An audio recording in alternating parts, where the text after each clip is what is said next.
Góðan daginn og gaman að sjá okkur. Ég heiti Stefánia Elísabet Hallbjörnsdóttir, ég félagsráðgjafi og meðflytjandi minn hér í þessu fyrirlestri Anna Björk Héðinsdóttir sem félagsráðgjafi. Hún einnig fjölskylduráðgjafi þó þessi ekki getið á þessari glæru. Nú Árný Berglind Hersteinsdóttir yfirþjálfi einnig með okkur í þessu teymi sem FMB, foreldrar meðganga barn, en hún gat því miður ekki verið með okkur hérna í dag. Mér pínu fyndið að FMB, ég var búin að heyra þetta fyrirbæri var til í Reykjavík og ég var búin að heyra þetta töluvert og ég hélt alltaf að þetta væri fæðing meðgangabarn. En fannst þetta röðin svolítið skrítin, sko, ég skildi ekki hvernig það var ekki MFB, en svo komst ég að því að þetta sem sagt foreldrar meðgangabarn sem að málið snýst um. Kannski bara... Nú, við settum þetta FMB-teymi á laggirnar haustið 2016 og þá að þessari fyrirmynd sem ég nefndi áðan hjá Landspítalanum. Allra fyrstu skrefin fólust í samráðsfundum við fæðingardeild og barnadeild, HSN og fjölskylduráðgjafi sem þá var mæðra- og ungbarnavernd. Mér finnst gaman að sjá andlit sem voru með okkur í því ferli hér í dag. Nú barnavernd, félagsþjónustu. Og á þessum fundum voru leiðir ræddar og lagt upp með samstarf, þó að væri kannski ekki útfært hvernig það samstarf ætti að vera, þá voru svona lýst yfir sameiginlegum vilja til þess að þetta yrði gert á þennan hátt. Skömmu síðar fórum við Hanna og Árný námskeið til London á stofnun sem heitir Anna Freud Center. Og þetta námskeið tók 4 daga og þar var mikil áhersla á það sem kallast PIP-nálgun, Parent Infant Psychotherapy, sem Hanna segir ykkur betur frá á eftir. Við erum sem sagt 3 sem erum starfandi í þessu teymi, sem sagt 2 félagsráðgjafar, 1 yfirþjálfi og svona eftir atvikum aðgang á öðru starfsfólki okkur til aðstoðar. Að sjálfsögðu hefur það komið upp að við þörfnumst læknis eða hjúkrunarfræðinga, það svona, við þurfum svona svolítið bara, en þetta það sem fast. Sko, í LSH fyrir sunnan, teymi þar í FMB fyrir sunnan, teymi þar hefur starfað í 10 ár og það svona svolítið meira sig, það eru fastur læknir og sálfræðingur, félagsráðgjafi, hjúkrunarfræðingur sem eru þar og þau eru með sérstakt húsnæði og svona búið að stækka svolítið sig og bara alveg rauninni þeir sem vinna þar að vinna þar. Eingöngur, það ekki rétt mér nokkurn veginn. Við erum staðsett á göngudeild sem rauninni tilviljun háð því við Hanna vinnum og Árný á göngudeild. Nálgun og úrvinnsla það getur alveg verið þannig að við séum að vinna með það þannig, en það þarf ekki að vera þannig. Það þarf enginn að vera þjónustu og göngudeild geðdeildar til að komast inn í FMB þjónustu. Okay. Og hvað þetta, FMB? Foreldrar meðganga barn. Það til þess að verði meðganga þarf foreldrar og til að verði barn þarf meðgöngu.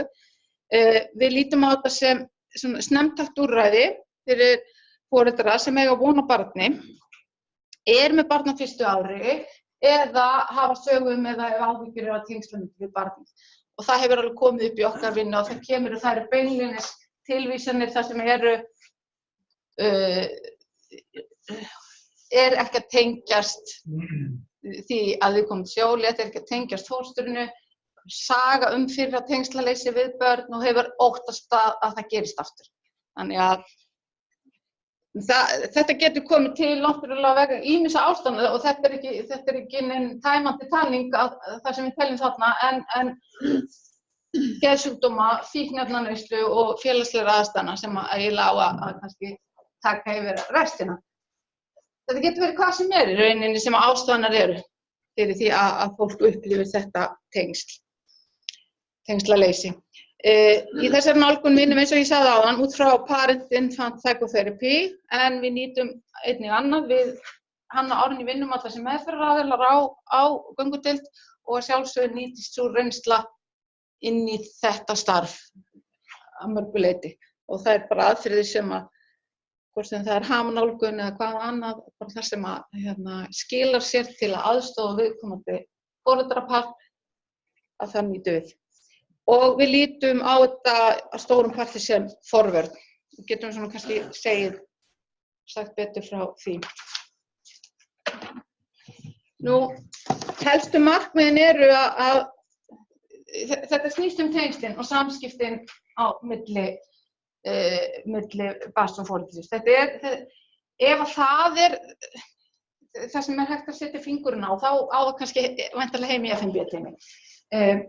Þetta snýst að vinna með tengslamyndun, foreldris og barns, og laga foreldrið að því að vera foreldri, að vinna með það beinlínis, að styðja foreldra og barn við að skapa rými í huga foreldra að þetta barn sé þarna raunverulega, og það hefur þarfir og ég hér fyrst og fremst sá sem að getur leyst úr þessum þörfum og skapa barninu þær aðstæður sem eru nauðsynlegar til að lifa og þroskast eðlilega sem sjálfstæður einstaklingur. Þetta er svona yfir markmið, þannig að við kannski skýrist aðeins betur. Nú, í allri svona vinnu þá bara gengið út frá því, það svona forsenda sem ég gefið að allir vilji vera góðir foreldrar. Og það er svona kannski eitthvað sem að allir vilji sinna börnunum sínum vel og það er eitthvað sem að örugglega getur einhver hér inni hugsað einhver undantekning á því, en þetta er forsendan, grunnforsendan. Winnicott, Donald Winnicott sem var breskur barnalæknir og sálgreinir, hann kom með þetta hugtak nógu góðmóður og það er good enough þetta á ensku og það er eiginlega bara þetta, ef að við sinnum barninu þannig að við þurfum ekki að vera fullkomin og þetta er náttúrulega barnsins tíma, þetta í dag er nógu gott foreldri eða umönnunaraðili eða þetta alveg sviðum föður, en það er að svara þarfum barnsins á viðeigandi hátt. Þegar barnið þarf á að halda, við erum að vera til staðar þegar barnið þarf á að halda. Barnið getur ekki beðið eftir að, eða samt getur það ekki bara beðið þá getur komin matartími. Þannig að þegar þessum grunnþörfum sinnt, þá myndar barnið smá saman hjá sér traust að foreldri sé þarna. Að það muni ef ég svöng eða pissublaut eða ég þarf bara að fá knús, þá kemur einhverju sinni með.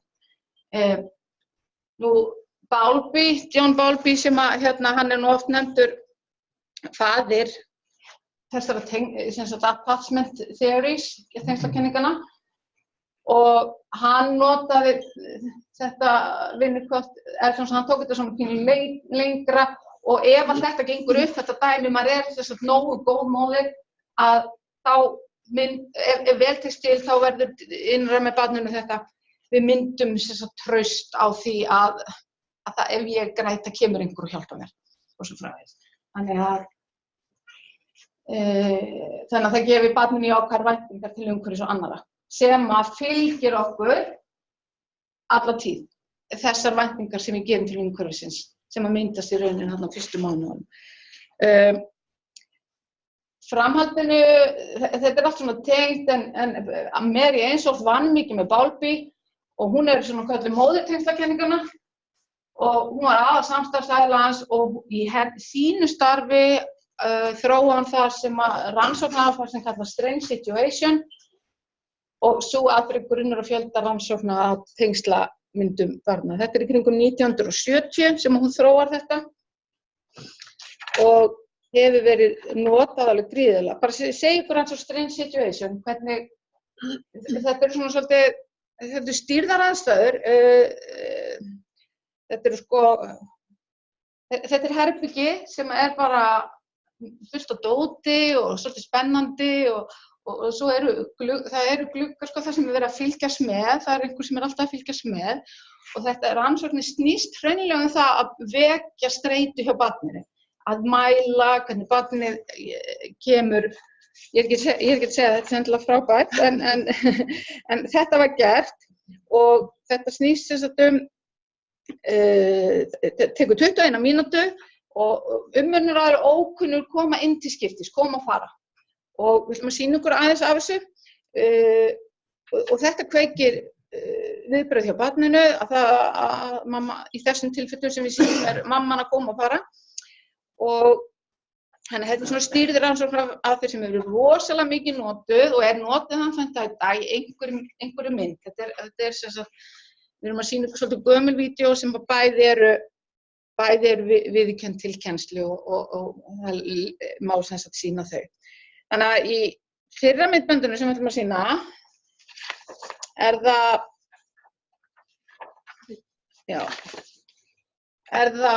ég ætla að segja ykkur frá, með þessum aðferðum fann hún út þrenns konar tengsl.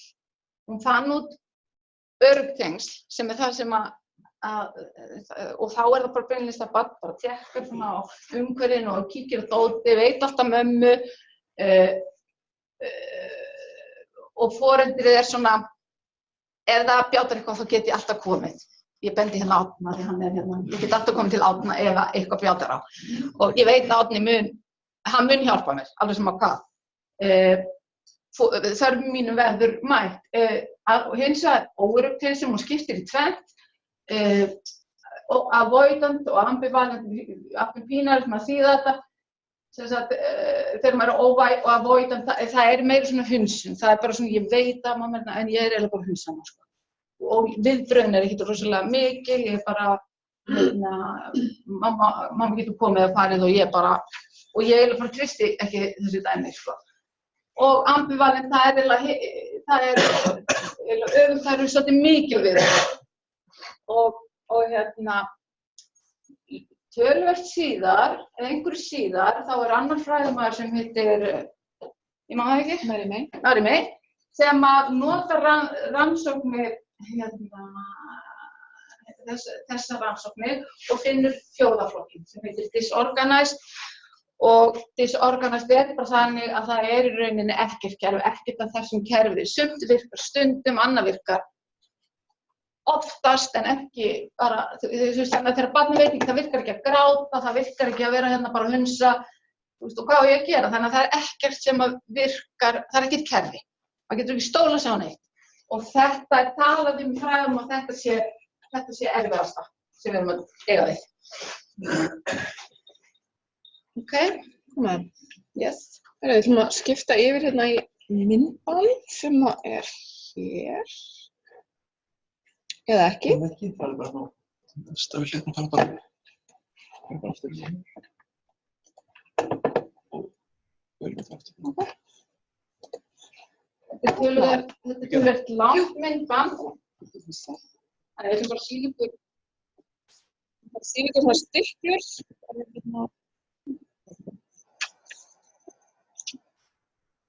Þetta 8 mánaða barn. 18. Já, þetta 8 mánaða. Rosalega þroskað. Og það þetta við myndum kannski ekki sjá sem þetta, ég veit ekki. Það kannski mætstjáður eitthvað. En þetta svona svolítið litríkt, þetta mikið og mamman þarna inni og einu raunin tilmæli sem að mamman hefur fengið að vera til staðar. Það lagsum. Þarna barnaleikur og barnið þetta stíl. Svo mamman sín og stól og skilur kæmbarna sinna og svona, hefur auga með alltaf. Þarna fer barnið til mömmu sinnar og sýnir henni eitthvað dót. Ok, tjekka hann og mamman, og það svolítið merkilegt og mamman kemur svolítið svona flóknar leiðbeiningar. Þú búin að snúa sér við. Eitthvað svoleiðis.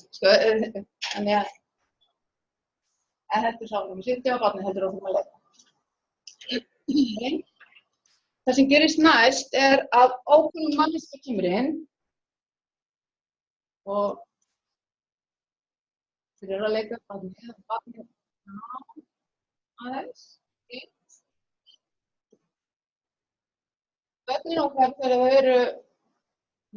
eru alltaf til að tala pínu okkur, en samt mamma secure basið, sko, en við sjáum bara aðeins hvernig þetta þróast. Mamman situr þarna Fylglega. Já, það er svona sé ekki alveg með, sko. Já, hún væri sérlega Hún væri í símanum núna, sko. Þarna er hún bara með kaffibollan en hún væri líka í símanum núna. Á þessi að það var neitt dæmandi, sko. Ok, mamma fer, sjálf ekki. Barnið kíkir, ok.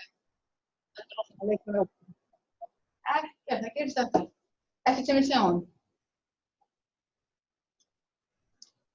Hins vegar þá, sem sagt, samkvæmt rannsóknum, þá er þarna sko bara líkamleg streituviðbrögð hjá barninu. Það er hækkaður, eða sem sagt, hraðari hjartsláttur, kortisol og alls konar á ferðinni sem að Hún er bara að tjekka. Kíkir hérna.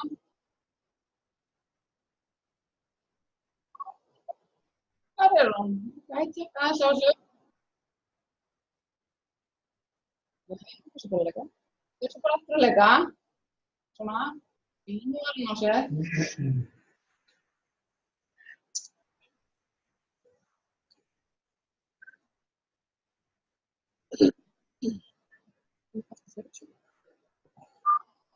Það sem gerist hérna, það sér mömmu sína gegnum glerið. Það sér á mömmu sína. Þið sjáu þetta á styrstæð, en hann heldur áfram að að leika, mamma kemur, en hann var framhjá. Hann var bara fram. Táðu þetta. Þú veist, mamma var ekki að fara, hún var bara, En hún greip hann.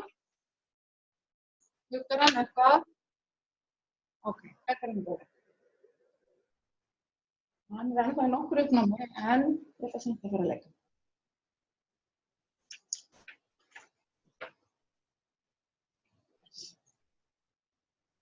Núna fer mamma.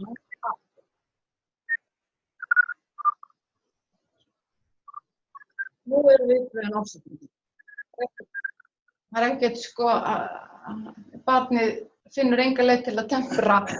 Þetta komur út. Hvað? Nei, það finnst það bara að gera. Sem við vorum að gera, barnið eitt. Já, okkur smáttinn kemur nefnilega. Ok, það gerir svona. Það kemur ákvörðum. Það verður sem barnið hafi eitt inn í 30 sekúndur.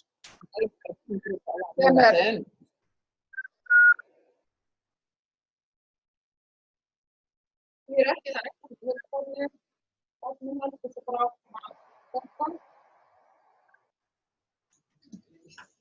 þetta er svolítið þetta sker í þetta og svo kemur mann inn þú fórst að fram í þeirra já, fyrir ekki þetta bara hún kom inn og fannir léttir fang bara öðstutt og stund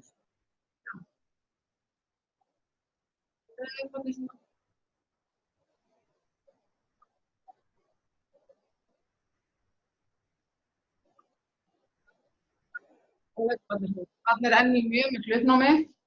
Það er komið með dót.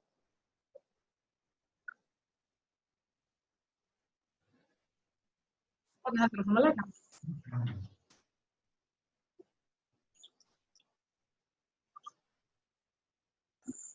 Kannski sáu þið viðbrögðin hjá mömmunni þegar hún tók fólkið, þá mér svona bara, þú veist, þetta var svona pínu hranalegt eða svona það var ekki mikið hlýja eða einhvern veginn sem maður allavega skynjaði.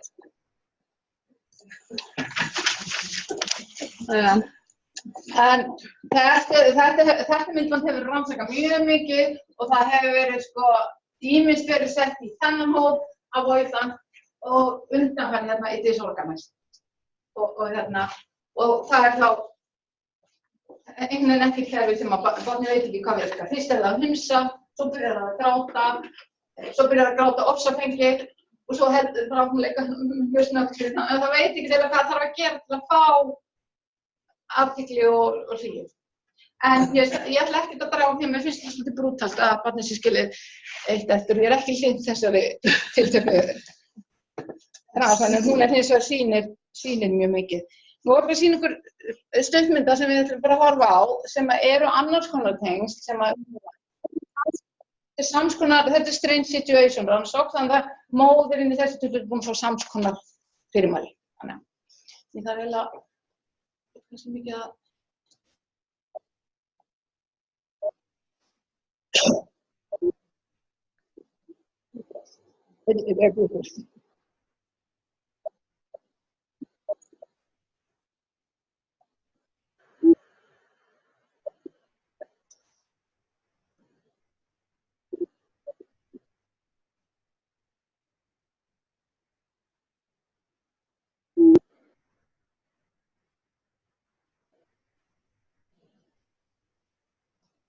Þetta er mamma.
Svona, má ég koma þessu fólki?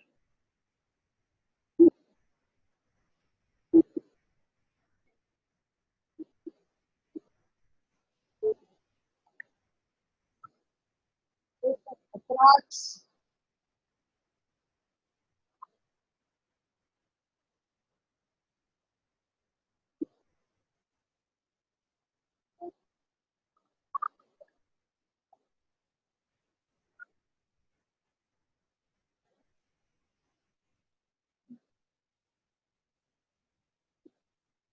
Auðvelt að hugsa.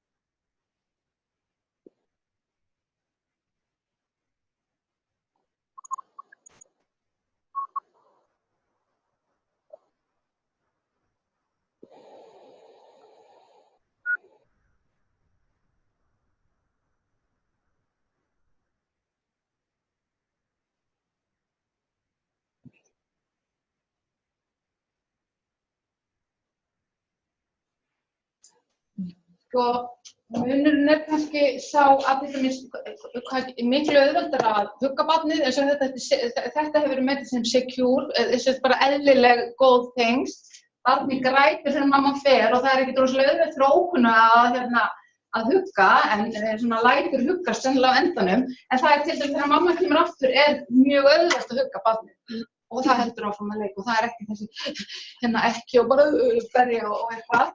Annar munur sem er svolítið sláandi er ég man ekki hvað ætla að segja. Manst þú það? Það er bara viðbrögð mömmunnar. Já, það er kannski, það er bara þessi mæður hafa fengið sömu rauninni upplýsingar og hvernig önnur er inn í því sem barn er að gera og hinn heldur sér fyrir utan. Það er bara kannski, og hvað það tekur langan tíma að koma barninu í ró aftur. En þetta er sem sagt munurinn á því sem er það sem kallast secure og þegar maður er secure þá er ekkert eðlilegt að maður kannski sýni ókunnum neitt alveg rosalega mikið. Þú veist, geta verið kjaftað og hjala og allt það, en maður kannski er ekki tilbúin að fá huggun frá ókunnum. Ok, heyrðu. Já, heyrðu, þá erum við bara komin í svona pínu fræðilega hlutan og við náttúrulega svo sem, þetta er eitthvað sem við flest vitum, en svona viðkvæmasta tímabilið varðandi bara heilaþroska og þroskabasið frá náttúrulega getnaði og fyrstu æviárin og það er talað um svona 1001 fyrsta daginn núna og börn fæðast bara með heila sem er 50% fullorðinsdagir, við einsásaldur eða 75, 30 ára, 90 og samskipti eru sem sagt eins og bara næring og atlæti og grunnþarfir eru samskipti líka bara grundvöllur fyrir þessum taugafrumu tengslum sem verða á þessum árum. Snerting, augnsamband, gagnkvæmt hjal, leikur eru leiðir til þess að ná til barnsins og hafa áhrif á líðan. Slík augnablik skipta bara mjög miklu í heila þroska barnsins, ekki bara fyrir örvun eða sem sagt. Og þau náttúrulega styrkjast bara, heilafrumutengslin styrkjast með endurtekinni örvun sem að smá saman verða þá bara taugabrautum. Það sem við vitum að það sem er ekki örvað í heilanum, það dettur út eða eyðist. Og öll skilningavitin eru að þroskast mjög ört á þessum fyrstu árum og barnið er svona að mynda sér sitt sjálf, sínar forsendur, bara hver er ég og hver á mig og hvað er ég mikilvæg, er ég skemmtileg eða hvernig líður mér, bara þessar svona grunnspurningar og sem að leggja svolítið grunninn að bara kjarnaviðhorfum einstaklingsins. Þannig að það er það sem að Bowlby er að tala um þetta með innra vinnulíkan, að búa til og móta þessi grunnviðhorf hvers einstaklings. Og þetta er í rauninni kominn grunnur að þessu bara strax við 12 til 18 mánaða aldur. Og er bara svona pínu svona fyrir sómatísku deildirnar.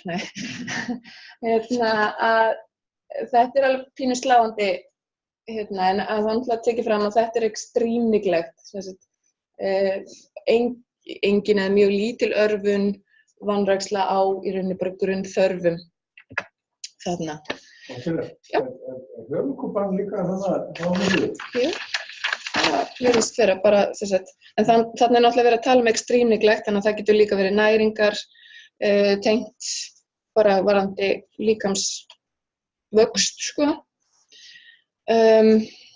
Og þetta PIP sem við erum að vinna eftir, það snýst svolítið einmitt það að bara grundvallar hugtakið er það að foreldrar upplifi að það eigi barnið og barnið eigi foreldri. Það sér þetta claiming þarna á milli þeirra.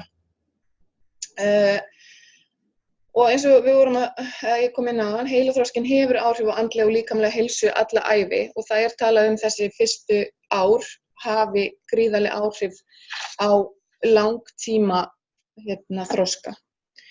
Og þetta hugmyndafræðin snýst það að barnið getur ekki beðið. Það getur ekki beðið eftir að vera sinnt að fá hlýju eða athygli eða örvun og það er unnið eftir því að því fyrr sem við grípum þarna inn í, því meiri áhrif eru, því meira skilur það eftir sig. Þetta eru bara svona nokkur af þeim hugtökum sem við höfum svolítið að leiðarljósi. Attunement, við vorum að bögglast með íslenskar þýðingar. Ef þið hafið þýðingar þá bara endilega láta okkur vita. En það er þetta að stilla foreldra og barn saman í rauninni. Að barni geti leitað og fái viðeigandi viðbrögð frá foreldrum.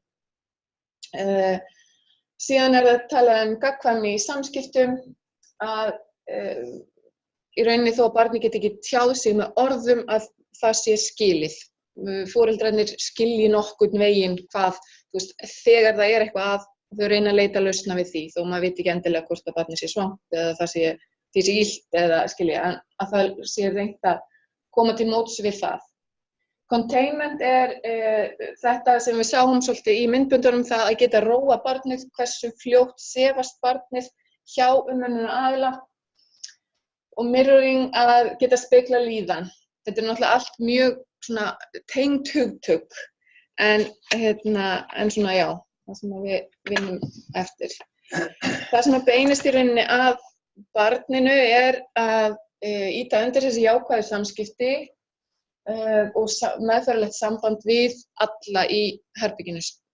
Barnið hluti af umræðunni, það tekur þátt í meðferðinni.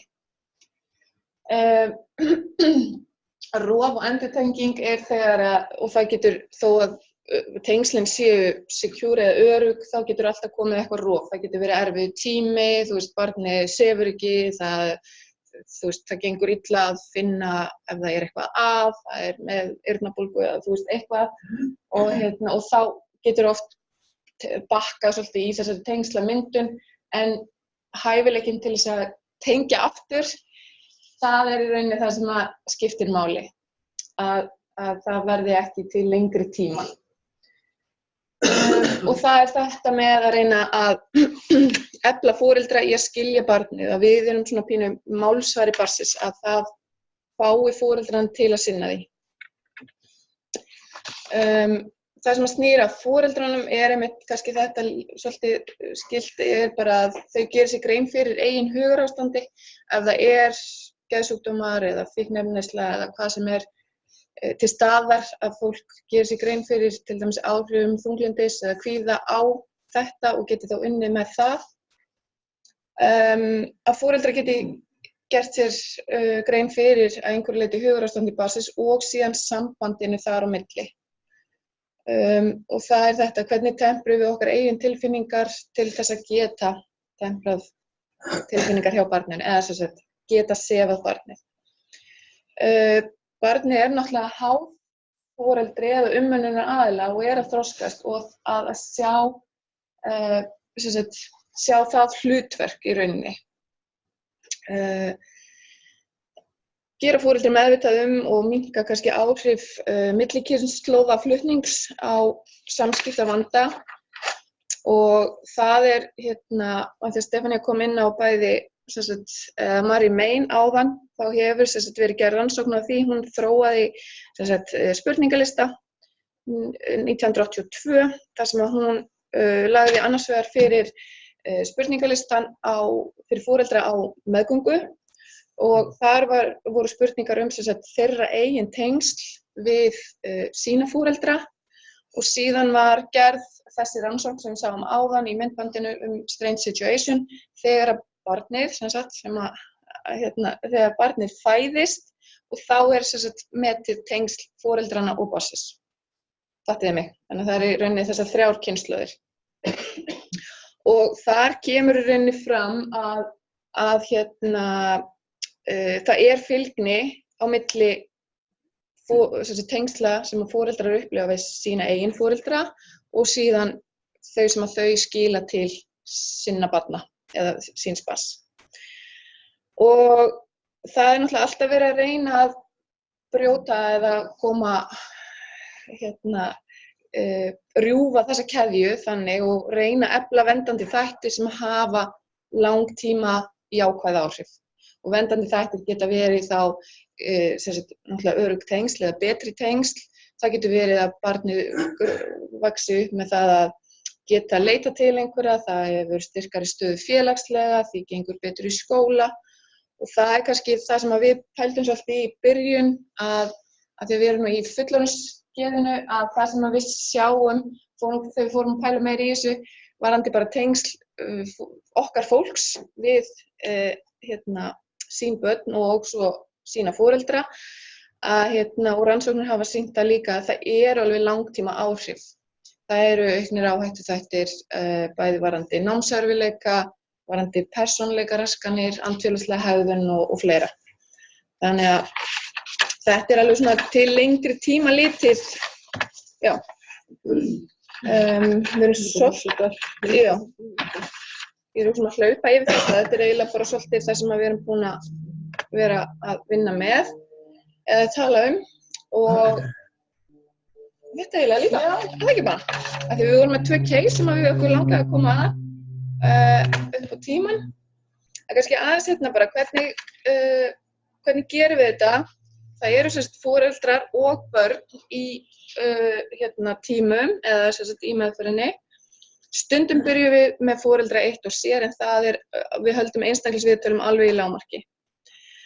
Við reynum að skapa bara gott og litríkt og þægilegt umhverfi fyrir foreldra og börn og nálgast þau svolítið bara við erum bara hendum dýnum á gólfið og púðum og smá dóti og bara förum á skónum og liggjum á dýnum með þeim.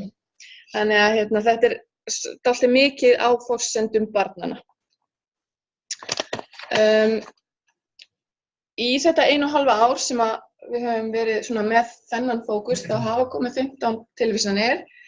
4 aðilar hafa hætt þjónustu, 4 hafa lokið meðferð og 7 eru sem stendur.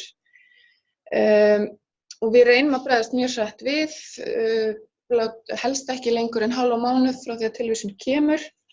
Það geta allt heilbrigðisstarfsfólk getur vísað og þá erum við að tala líka bara þessa samstarfsaðila okkar á heilsugæslunni. Við höfum verið að fá tilvísanir frá félagsþjónustu og barnaverndinni og síðan náttúrulega bara innan okkar deildar. Það fólk sem kemur bæði inn á dag- og göngudeild og legudeild og við höfum kippt því kannski inn í þessa þjónustu ef aðstæður hafa verið þannig. Og þetta er ókeypis þjónusta með samþykki framkvæmdastjórnar. Mér langar að segja ykkur bara að ég var með 1 mál og Stefanía 1, bara svona í stuttumáli. Þá þessi kona er ennþá í sambandi við mig eða við erum ennþá í vinnu saman. Hún er 27 ára í sambúð, sambýlismaður hennar er sjómaður og mikið fjarverandi. Þau var fyrir 2 börn og hún kom til mín þegar hún var ófrísk á sinni 4. meðgöngu. Nokkrum mánuðum áður hafi hún misst fóstur þá á svona sirka eftir hálfa meðgöngu, 20 vikur. Eftir það leitaði hún mikið áfengi og var bara náttúrulega í gríðarlegri vanlíðan. Og það kemur tilvísun til okkar frá kvennadeildinni varðandi það. Þegar tilvísunin er send, þá er hún ekki orðin ófrísk. En þegar hún kemur síðan inn í þjónustu, hún kemur rauninni bara vegna vanlíðunar. Hún kemur ekki per se inn í FMB. Þannig að hún hittir málastjóra á göngudeildinni og það tekið bara forvital eins og bara svona venjulegt ferli hjá okkur og þá kemur í ljós að hún er ófrísk og þá henni vísað af sínu málastjóra inn í þessa vinnu. Hún hefur sögu fæðingarþunglindi af báðum meðgöngum og fæðingum, laðist inn og fór í rafmeðferð eftir fæðingu annars barnsins og var undir eftirliti og lyfjameðferð fram til haustsins 2015. Þá fór að ganga betur og allt í jafnvægi þangað til að þetta áfall síðan verður. Og það sem var líka sú meðganga sem að endaði þarna 20 vikur, hún var plönuð. Það voru miklar væntingar hjá foreldrunum. Hún átti að vera fullkomin, það átti að vera fullkomin meðganga, fullkomin fæðing, fullkomin barn. Það var bara. Þannig að hún kemur og sú meðganga, hún missir dreng og varð síðan mjög fljótt aftur ófrísk en það var ekki planað og hún var sannfærð við þeirrar meðgöngu og taldi sér trú það að það væri stúlka. Hún myndi aldrei geta gengið með dreng, síðan kemur í ljós að það er drengur. Þannig að þá missir hún einhvern veginn algjörlega tengslin við fóstri. Sannfærð að þetta myndi ekki ganga, hann myndi deyja, þetta myndi ekki enda vel. Hún fór bara í rauninni mikla forðunarhegðun, var mikið að þrífa, hún átti örugglega alveg spottlaus heimili og allt svona mjög yfirborðskenndar kröfur. Síðan fór í rauninni bara vinnan á stað. Við unnum dálítið mikið með kvíðann sem var þessi ráðandi tilfinning, hún var í frekar þéttum viðtölum. Hún fékk auka skoðanir á fæðingardeild bara til þess að og það var alltaf góðar niðurstöður úr því og henni fannst mjög gott að það var fljótlega rætt bara gangsetningu. Hún þurfti ekki að bíða, það var ekki óvissa, hún fengi bara dag sem að hún myndi fæða barnið. Hún byrjar á þunglyndislyfjum í júlí, sem sagt þá hún gengin, hún á barnið í byrjun september og það var hugsað bæði til þess að takast á við einkennin og sem forvörn fyrir næstu mánuði. Áætlan breyttist smá saman. Hún náði að takast á við kvíðann, sinna sjálfur sér og tengingunni við fóstrið, talaði barnið, þá kom framtíðarsýn og miklu meiri tenging. Síðan bara gekk vel fyrstu vikurnar, hún var mjög upptekin af drengnum, fæðingin gekk vel og hún tengdi vel við hann. Eftir það hafa verið dálítið miklar sveiflur, við höfum hækkað lyfin tvisvar sinnum, unnið dálítið mikið með svona þessi rof og endurtengsl, en hann orðinn 7 mánaða í dag og það svona sirka mánuður þá komið nokkuð góð stöðugleiki. Það sem hins vegar núna, hún orðin stöðugri, jákvæðari, framtaksmeiri, þolinmóðari. Drengurinn treystir mjög á hana og leitar til hennar, sækir í athygli og róast mjög fljótt hjá henni. En það sem við erum að vinna með núna, það sem við erum stödd núna, hana kvíðir fyrir að brjóstagjöfin hætti, óttast að upplifa missi og höfnun. Þannig að það þetta er bara svona ongoing verkefni. Þannig að það er algjörlega hlaupið á stíklað á stóru þarna. Já. Sem hún á. Hún fór á Sóloft til að byrja með, sem var svo skipt yfir í Sertral. Eða sérst, já. Og það gengur vel með það. Þú hefur 2 mínútur líka. Hefur 2 mínútur? Já, ekkert mál. Þessi kona, já, 24 ára gömul kona, móðir 2 ungra barna, ég þarf nú ekki yngra barn 5 mánaða þegar þetta mál hefst. Þessi kona hefur upplifað mikla erfiðleika í æsku, meðal annars sendi fóstur og það litar svona svolítið hennar viðhorf gagnvart barnavernd og svona, ég ætla bara að setja ekki kerfið við öll sem að vinna einhvers staðar í kerfinu. Þannig að hún var svolítið tortryggin til að byrja með. Var í neyslu áður en búin að vera hætt í einhver ár. Hún kom sem sagt í innlögn vegna mikillar geðlægðar, sjálfsvígshugsanir og sjálfsskaðahugsanir. Þegar hún komin í innlögn og lýsir hún tengslaleysi við yngra barn, það var ekki hvað var það eldra og mjög íþyngjandi og erfiðum hugsunum að skaða barnið. Og það var sko það sem að henni leið, þetta voru mjög svona erfiðar hugsanir fyrir henni, hún var að hugsa að meiða þetta barn og var hrædd að framkvæma. Ef við bara pælum í þessum myndböndum þá var barnið svona, hún kom til okkur að deild og fengum að sjá þessi samskipti mjög vel, að barnið var, bara þegar ég var að hitta þau fyrst og þá var barnið alltaf, hann leitaði mjög mikið í mig, hlustaði á mig, vildi vera hjá mér og svona bara forðaði til að móður sína og hún sagði bara, mér finnst hann bara ekki vilja vera hjá mér. Og við byrjum það.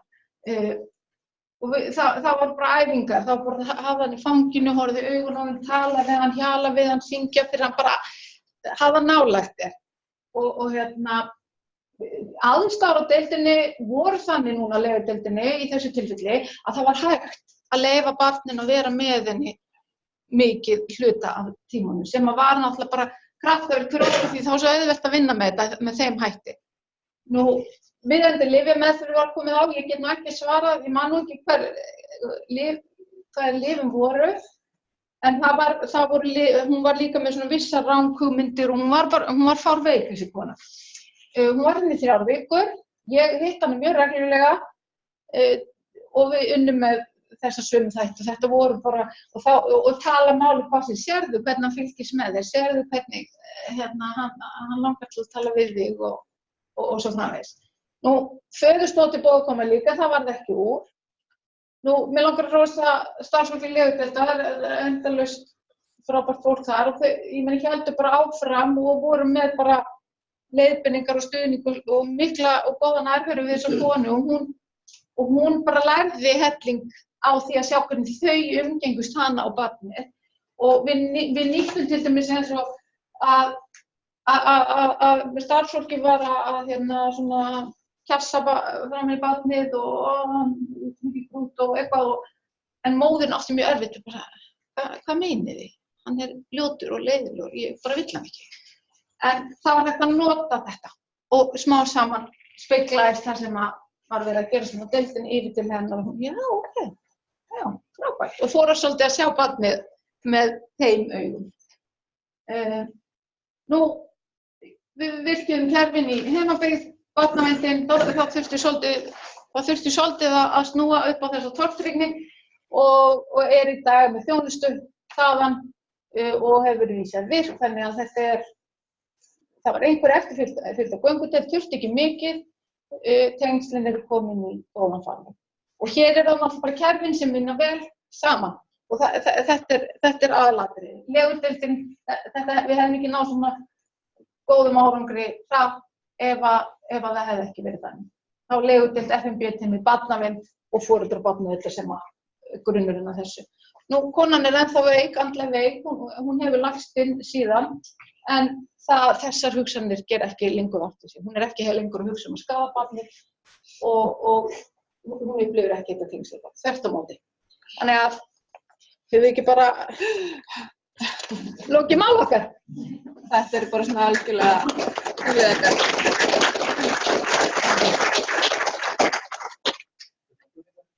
Já, hvað með dagmamma í þessu dæmi? Það mjög mikið notað dagmamma hérna á Ísland. Krakkar fer frá klukkan 8 til 4 hjá dagmamma. Það búið að gera rannsókn barnið með dagmamma á móti barnið án dagmamma. Skilur það með? Já. Hvað að þú var með dagmamma í mynd? Hvað gerast? Og líka ef þú taka þessi myndband 7-10 dagar í röð, greatest standard, repetition, barnið læra hinn stranger, skilur það? Eins og að passa barn. Það með dagmamma. Þetta mjög íslenskt. Fólk að vinna bæði og það með dagmamma tengslu. Sem mjög góða punktur. Mér finnst þú verður bara pota í sem svona samfélagslegt það sem maður fyrir að tala við þurfum kannski að vinna svolítið minna og hugsa meira börnin okkar og svo hraði. Þannig að Já, það næsta verkefni. Það bara en sko strange situation þessi rannsóknaraðferð ákveðið þess ekki til við gagnrýni hafin og það sem þú ert til að segja þetta er gert nú oft eða börn á aldri, það er ýmislegt sem en ég þekki ekki til þess að þetta hafi gert með þessum hætti. Það alltaf í fræðunum, ég alltaf talað móður og barn. Það náttúrulega móður þekkir hefur einhvers konar endurbygging foreldra. algjörlega. Það ekki bara móður. Það faðirinn og það amma og afi og það þessi vefi í kringum barnið. Og dagmamma getur alveg verið hluti af því. Það ekki bara mikið því Þetta tengslanet sem að barnið hefur í rauninni. Dagmamma getur verið hluti af því, en það hafa ekki verið gerðar spesifískar rannsóknir varðandi það. Þannig að það var alveg mjög áhugavert, sko. Sérstaklega í þessu samfélagi. Já. Þetta gekk ekki svo langt á tímabili að það var talað skýrstofn og genmóður. Já. Það bara móðurinn og barnið, þannig að þegar illa fer, það var nefnilega að kenna líka. Við getum staðið hér fram á hátíð og rætt það.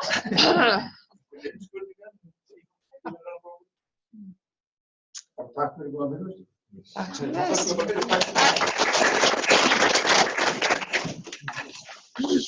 Hvað gerum við nú? Eitthvað sér